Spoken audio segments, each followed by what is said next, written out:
And we're back. Sorry about that. So Mesa, there's with autoclaved aerated cement, we use concrete pigments, the same pigments that you'd make colored concrete out of, stained concrete. Can be put on dry. These are all dry pigments on the bottom. And a lot of this top here, the blues, the reds, are concrete dyes. One of the things I found, the pigments that are for concrete, everything turns out southwest. You have no primary colors, except for maybe kind of a yellow. The yellow is pretty nice. So then I found concrete dyes, and you can get all your primary colors from the dyes. Nice. Yeah, beautiful, beautiful. It works really easy. Do a lot of my sculpture camping on the side of a river somewhere, and pull my little table out, and sculpture bag, and do sculpture in the forest sometimes. How much time does sculpture generally take you? What's your goal time? 40 hours. 40? 40. I can do a really nice sculpture in 40 hours. Right on. Most of the time. So was this about a 40 hours? It's about 40 hours. Yeah. Well, no, actually, the sculpting is 40 hours. The patinas and the colors, I have another 40 into it. Wow. Yeah. I'm not real perfect. I'm a much better sculptor than putting patinas on. Much better. I could just kick the sculptures out. Patinas, I've never taken any art classes as far as painting, watercolor, taking a few drawing classes. And my teacher now is teaching us drawing, doing like drawing 101. Very cool. I got tired of not being able to draw things. She goes, "Wait, have you taken a drawing class?" No, you are now. So very cool. That's the next thing she's working on. Is drawing and then painting patinas and stuff like that. Cool. This sculpture, so anywhere from 80 hours to a half hour. I made this in a half hour. Wow. It's all soft cuts, other than the stairs. So I cut the whole block out, take a saw, cut these two pieces off, and then I just have to dig into the stairs. It's amazing, makes amazing planners. So everything on the outside is sealed, like what you would use for concrete sealer for your driveway or your home. Okay. But I don't do the inside, so it'll absorb moisture. So you can water them. Plant the pot itself sucks up the moisture. Then when it's needed, it gives it back off. Very cool. This would make an awesome planter. Yeah. My girlfriend has one on her desk. Very at cool. work. Sold one. We sold another one of those. So. And then you make molds out of the sculptures? I do. I cast, most of the time silicone, for reproductions. Try to get my price down a little bit versus selling one sculpture one time, do limited editions or open editions even. Find some way to get my price down. Definitely. What is the price difference between like an original and a casting? Castings are probably 50% of what my originals are. Right on. So getting some of the prices down there. If I could buy in enough volume, I could probably get it 25%. Mostly it's my materials for casting that are fairly expensive. Yeah. Want to pick up this piece? Yeah. Okay, so this is an important piece. This is on your business card. It is. So tell us a little bit about this. Its title is Amnesty. I made it when I'm a landscaper, and one of our Spanish help had been deported and just being kept in prison. And they just kept him there. Wow. They kept him there for like 2 years. Wouldn't deport him, just kept him there. And finally they did deport him. And that, and kind of a yin and yang, amnesty part of him, I really didn't feel. He was one of the best people I'd ever met in the world. His whole life was his family, his church, and then his job. That was it. What else are you supposed to do as a American? And that was a lot of my inspiration to make that piece. Wow. That's really intense. How long did you work with him? 3 years. He Great guy. He was just Great. an illegal immigrant? Yeah. basically. Yeah. Claimed he had it. Green card. Yeah. You know, I don't care. He did a good job. He did a great job. His whole life was his family. Would do anything in the world for his family. Right. What else are people supposed to do in the world? I don't really have an answer for you, and I don't want to get into a big discussion about the borders and whatever. But yeah, no, and this, I just can see the detail on that a little bit closer. But yeah, I definitely see the yin and yang on there. a lot of accidents happened with that piece. It didn't have, originally it didn't have a hole there. It was solid. I had a kind of a small little star in the center of that hole.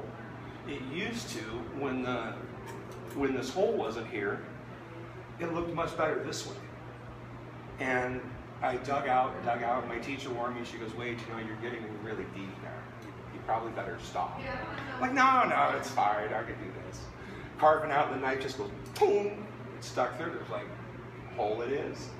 And then so I set it up, and I was like, oh, well, I don't like that at all now. But you turn it over? Yeah, and then turn it over. And that's, they always seem to take on a life of their own sometimes. 90% of the time, 80% of the time, I don't really get what I started out to get.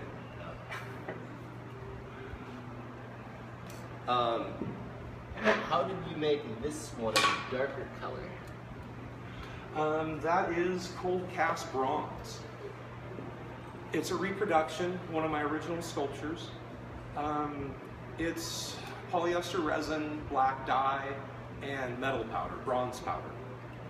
And pour it in the mold, steel wool the face, and it shines the metal, takes the pigment off of the metal powder. So it kind of almost resembles bronze. Very cool. Where are you showing as of now? Presently, here, and I'm just the one place right now. I got Lake Oswego Festival of the Arts, April 26th, 27th, 28th. I'm in the open show, and I'll be doing sculpture demonstrations from 6 to 7 on June 27th. If everybody wants to come down, it'd be great to see you. So this month? This month, 2 weeks. In Lake Oswego? Lake Oswego. And so tell us a little bit more about the show that's going to be there. It's an open show. There's approximately 1,000 pieces of art in the open show. And every day, through the middle of all 3 days, they have demonstrations that are done on the main stage. Art teachers, art professors, amazing art talks by professors, kind of top class right there in the show. It's a lot of fun. The awards dinner is Friday night, April 26th. If anybody wants to meet the artist night is April 26th. And was this the show that you got a blue ribbon in last year? I did. I won a blue ribbon. You know, for a piece that we don't have over here. For a piece we don't have over here. It wasn't that one, was it? Oh, it was. I've got a good memory sometimes. There we go. There you go. This is very cool. What was your inspiration for this one? Learning how to make the cave pearls. This was a doodle, actually. Wow. It was just a doodle. It wasn't supposed to be anything. But it turned out well. It turned out very well. Yes. Yeah, I was just basically learning how to make the cave pearls, how to make little stones. And I was kind of putting off, I was procrastinating. Made that, had it about 3/4 the way done, the rest was just flat. It took about, I don't know, maybe 20 hours, something like that in it. And one day at class I started this piece, the cave pearls, and had put it away, put it up on the shelf, and teacher Carol comes around, goes, Wait, where's the other piece you've been working on? I was like, oh, it was just a test. I know what I'm doing now, I know what I want, know how to do it. She's like, no, you have to finish that. I was like, finish that? Finish what? So I finished it, and I'm really glad I did. Right on. She's a huge help to me. With the creation of the pearls, are you just like no, roll little balls? No, it's all subtractive. Dental tools. That's yeah, no, all the cave pearls are all dug out with dental tools. That's incredible. They're even sanded. So I cut little strips of sandpaper, took the dental tool, pushed it down underneath, and then pulled the sandpaper out to sand the undersides of them. Wow. I was so happy when I finished that. I was so happy. Yes, I can move on. The pearls, the cave pearls took a lot longer than a normal piece. Yes, it did. Yes. Yeah, I have 250, 300 hours. And that one took you how long? The smaller cave? 30, 25, 30, something like that. Yeah. So I learned a lot. It was amazing. I'm absolutely glad I did it. And you're going to be doing one of the talks on stage. A sculpture demonstration. Yes. June 26th from 6 to 7 p.m. I'll be giving a sculpture demonstration, have a hands-on demonstration. First third of the time is a 1-hour sculpture demonstration from 6 to 7. I'm going to do kind of just a small, brief history of me, where I started, have a time for question and answers, then actually do a hands-on demonstration. Have pieces of concrete, tools, so people can play with it and use it. Very cool. Man, I had a question that I was going to ask. Give me a second. I don't know. I'll come back to it. I'll remember it in opportune time. So, You want to let me pull off that honor flight, the airplane one? yeah. How about that one? I wouldn't, if you don't mind me saying honor flight on there. No, not at all. Yeah. And I was thinking I will use this in Your demonstration. yeah. So this piece, I'm not sure. Maybe you should take a. I don't know. Lighting is kind of hard on that. It's so white. So this is a piece for honor flight. They take World War II veterans to the World War II Memorial in Washington, D.C. free of charge. And they're having a benefit auction coming up in August, and I will be donating that to Honor Flight. Very cool. This was a challenge. This is probably one of the most challenging pieces I ever did.